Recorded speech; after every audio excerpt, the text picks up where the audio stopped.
The village of Vervey had always been an isolated place, nestled deep in the shadow of looming mountains.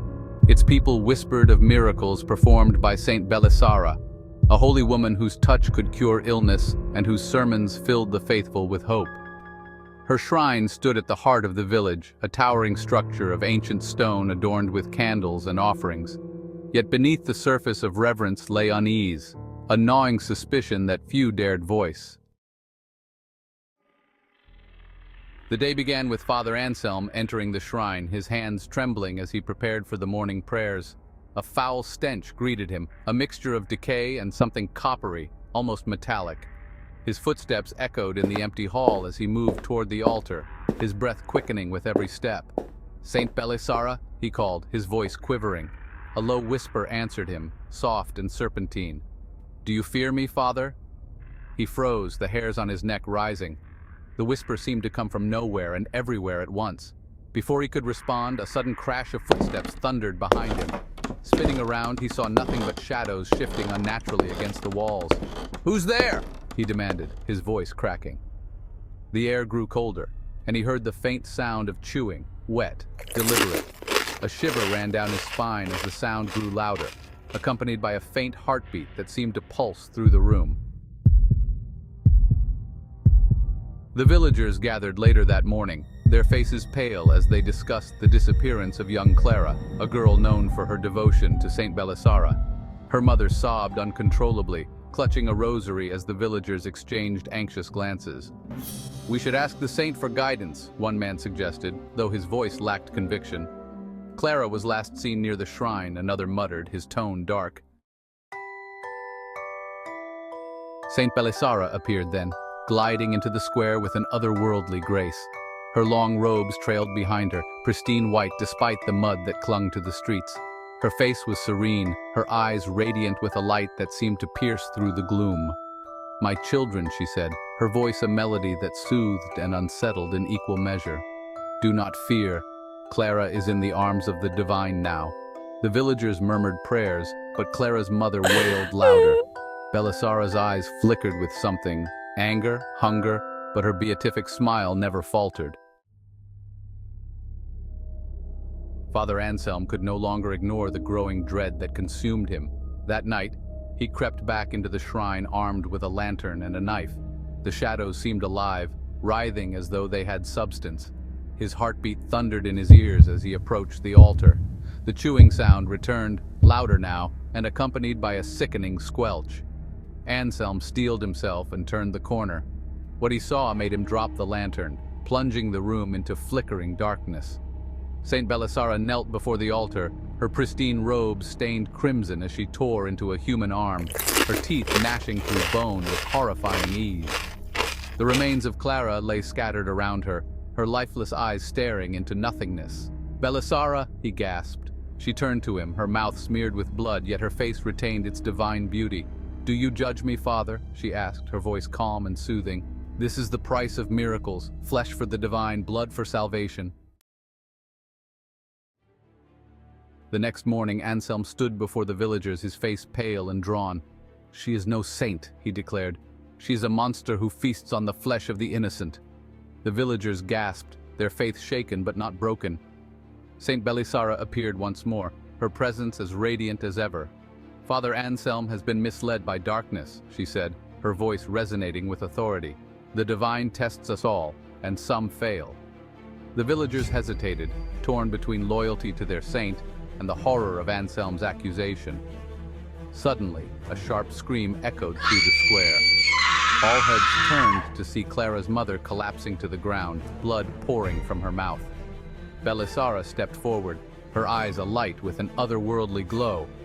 "The divine's will is clear. Doubt is a sin." The villagers fell to their knees, their fear outweighing their reason. Anselm stood alone, his resolve hardening as he clutched his knife.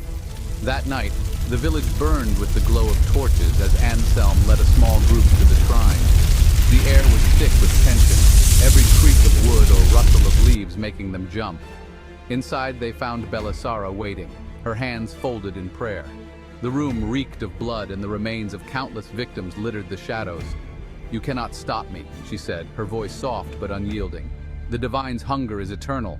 Anselm lunged at her, his knife aimed at her heart, but Belisara moved with inhuman speed, her hand catching his wrist and twisting until the bones snapped. She screamed, the sound echoing as the villagers watched in horror. Belisara's serene mask cracked, revealing a grotesque visage. Her mouth filled with jagged teeth, her eyes black pits that oozed darkness. She lunged at the nearest villager, tearing into their throat with a savage growl. The room descended into chaos, screams mingling with the wet sounds of flesh being torn apart. Anselm, clutching his broken arm, crawled toward the altar, where a pile of bones glowed faintly. A whisper filled his ears. "Destroy the heart."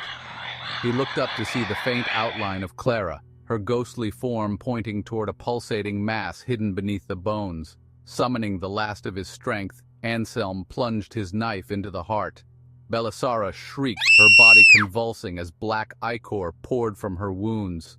The shrine shook violently, the walls cracking as the divine's presence was banished. The next morning, the villagers found Anselm's body lying before the ruined shrine, his face peaceful despite the horrors he had endured. Belisara was gone, her presence erased as though she had never existed. But deep in the woods, a faint heartbeat echoed, waiting for the faithful to return. As the villagers began to rebuild their lives, the whispers in the forest grew louder. Clara's ghost, once thought to be at peace, reappeared, not as a savior but as something vengeful. Her apparition wandered the woods, her form decayed and eyes hollow, murmuring, "The heart still beats. You didn't finish it." Father Anselm's grave was found disturbed one morning, his body missing. On the crumbled ruins of the shrine, a single bloody handprint marked the altar, larger than any human hand. A faint heartbeat began resonating beneath the earth, louder and louder night after night. In the final moments, the villagers heard a whisper rippling through the air. "I am still here. The flock will grow again." Then came the sound of footsteps, impossibly heavy, marching toward the village. Darkness swept over the land as distant screams echoed from the forest, a new terror awakening. The villagers' nightmare seemed over, but as they ventured deeper into the forest to cleanse the land, they discovered something far worse. Buried beneath the shrine, hidden for centuries, was not a heart but a vast, pulsating organism, an enormous, otherworldly being whose presence corrupted the earth itself. Its veins stretched out like roots, entwined with the soil, feeding off the village. They realized Saint Belisara was not its origin but its creation, a mere vessel molded to serve and feed it. As they tried to retreat, Clara's ghost appeared once more, but this time she smiled.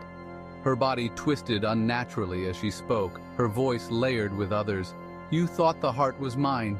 You are all my flock now."